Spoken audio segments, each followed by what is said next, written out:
8 years ago, I, a 54-year-old man, went through a divorce with my then 48-year-old wife.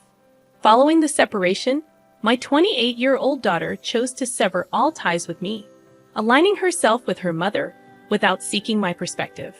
Despite the passage of nearly a decade, accepting the outcome of my divorce and finding peace in my life has been a challenging journey. My ex-wife's attempts to tarnish my reputation played a role, but the primary struggle stemmed from the deep affection I held for my daughter. As an adult at the time of the divorce, her decision to exclude me from her life left me powerless.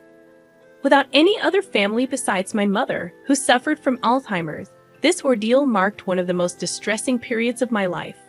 Despite numerous attempts to reach out to my daughter after the divorce, she remained steadfast in siding with her mother, unwilling to hear my side of the story.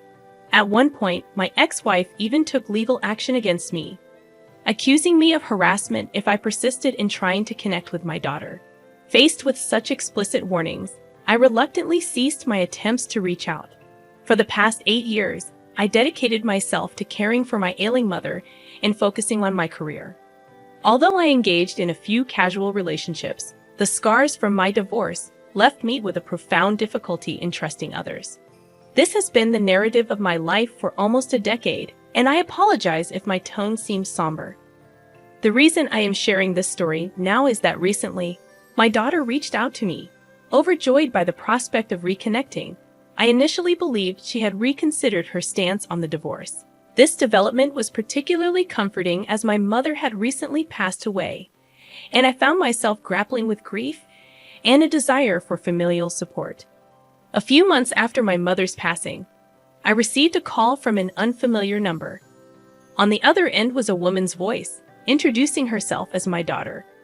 Surprised and unable to recognize her voice after such a long estrangement, I learned that she had seen on Facebook that her grandmother had passed away and wanted to check on me.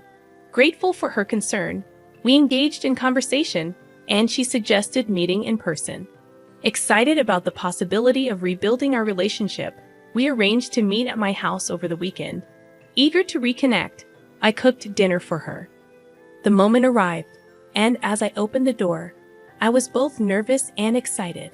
It had been nearly a decade since our last encounter, and she was just a little girl back then. Despite the initial awkwardness, we gradually opened up to each other. She shared details about her life and work, and I reciprocated with information about my experiences. After dinner, we finally broached the unspoken topic in the room. I asked her why she had never considered my perspective during the divorce and had defaulted to choosing her mom. I acknowledged that her mother had been a more present figure as a stay-at-home mom, contrasting with my demanding construction job.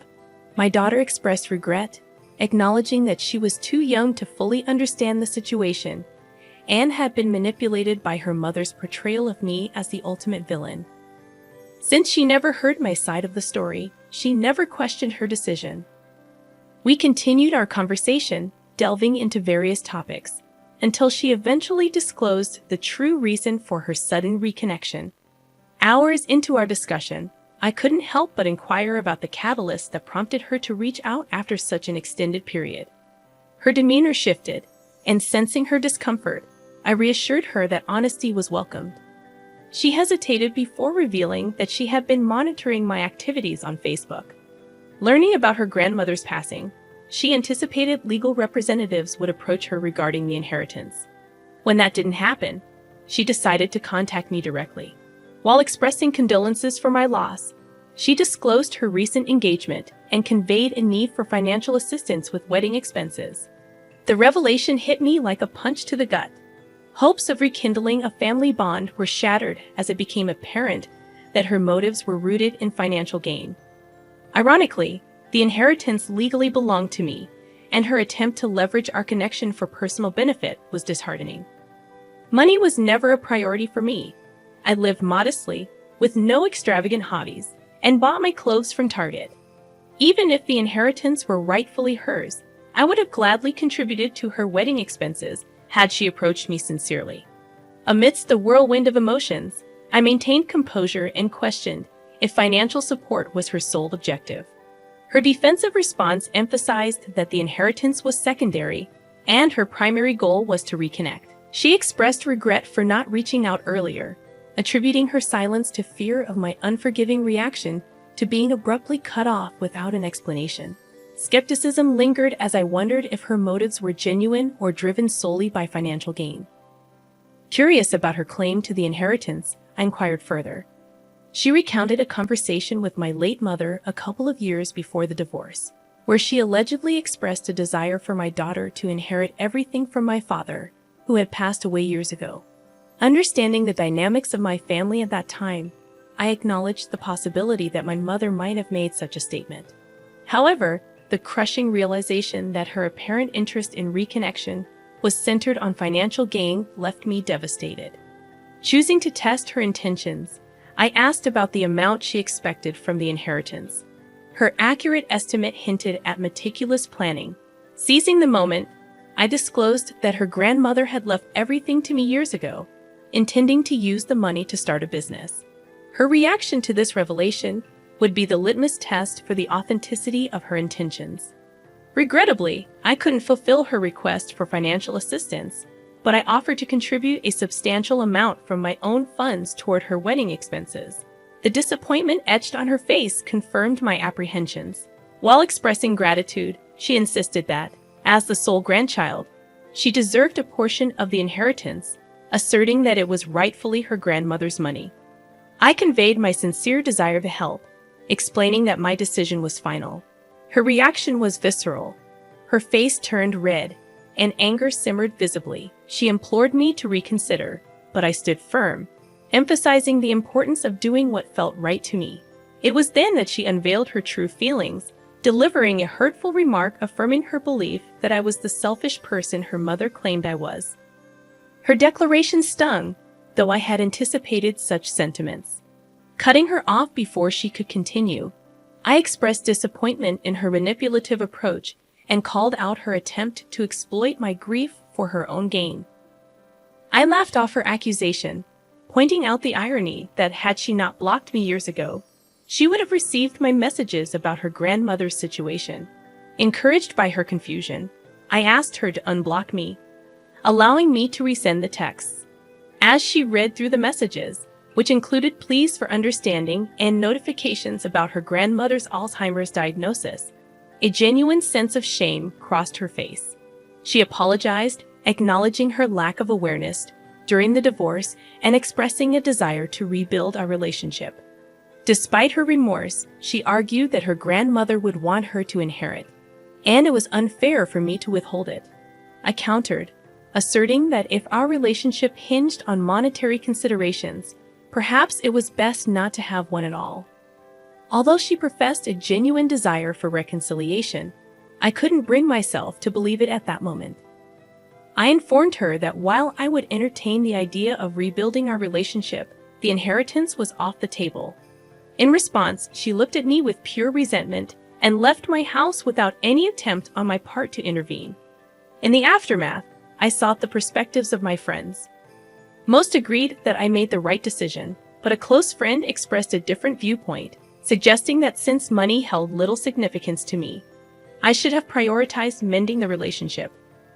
I've been wrestling with the idea of letting my daughter have a portion of my inheritance just to have some semblance of family in my life.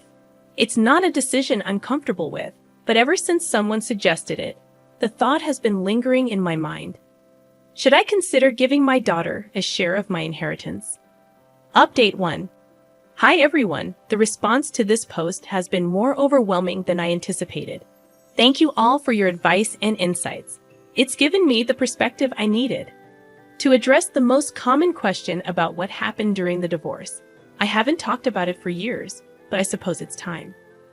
My wife and I were married for 23 years.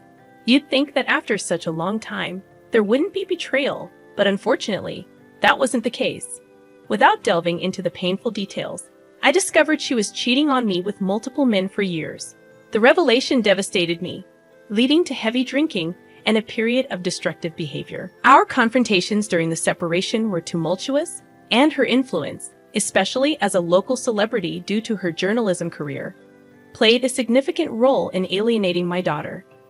After nearly a year of living in this chaotic state, we faced each other and got divorced. My ex-wife's attempts to tarnish my reputation were almost successful, and it took considerable time for me to overcome the drinking and rebuild my life. As I've mentioned, my daughter's complete abandonment compounded the difficulty. Admittedly, I was not a present parent during this tumultuous period. The revelation of my ex-wife's affairs threw me off balance, and I distanced myself from my daughter. Despite attempts at reconciliation after getting my life back on track, she refused to listen, blocking me everywhere. Regarding my mother's inheritance, technically belonging to my father, it stemmed from my grandparents' property investments. When my father passed away at 21, everything went to my mother, and she retained ownership during my marriage and for some years post-divorce. My daughter was aware of her grandmother's property holdings, but I never touched that money, as income from my construction business sufficed for a comfortable life. As for my daughter, she hasn't reached out since that night, and honestly, I don't expect her to. It seems apparent that her involvement was centered around the inheritance, and now that it's off the table, our relationship might not continue. While I'm not entirely unaffected, I've learned not to expect too much from people, regardless of their connections. Thank you all for your support. I feel it's time for me to move forward and explore new possibilities, including re-entering the dating scene to find companionship instead of lingering on the ghosts from my past. Update 2. This week has been quite eventful. Coming back from work, contemplating an outing with friends, the doorbell unexpectedly rang, revealing my ex-wife. A sight that shook me to the core. She had undergone changes in appearance, making recognition take a moment. Despite the awkwardness, I invited her in when she expressed the need to talk. Small talk ensued, leading to her revelation that our daughter had informed her about the inheritance. This expectation didn't surprise me. She acknowledged the difficulty of the divorce on me and urged me not to punish our daughter. Paralleling my daughter's sentiments, she emphasized her youth during the divorce and the inevitability of her siding with her mother. Halting her, I clarified that any lingering hurt wasn't directed at our daughter, but rather at the realization that her sudden reconnection was motivated by the prospect of financial gain. Rebuffing any attempts at defense, I asserted my final decision and requested her departure. In the aftermath, I sat in disbelief, never expecting such an encounter. I later went out with friends to distract myself.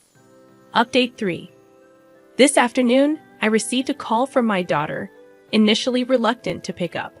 However, curiosity prevailed.